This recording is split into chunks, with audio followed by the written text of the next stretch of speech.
You ask Tiger to calculate. This deals with linear inequalities with one unknown. The final result is x greater than -5. Let's solve it step by step. Swap sides.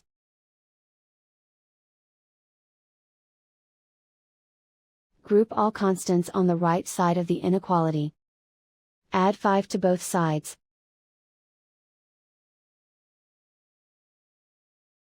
Simplify the arithmetic.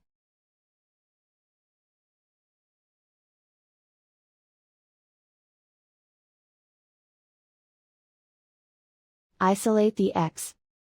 Divide both sides by -2. Whenever you multiply or divide by a negative, reverse the inequality sign.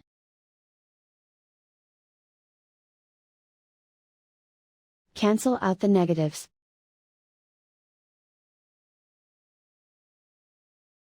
Simplify the fraction.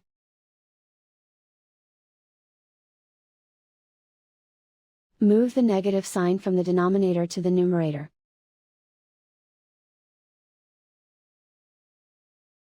Find the greatest common factor of the numerator and denominator.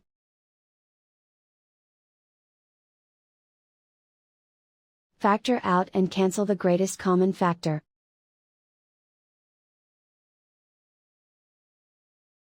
Plot the solution on a coordinate grid. And so the final result is x greater than -5.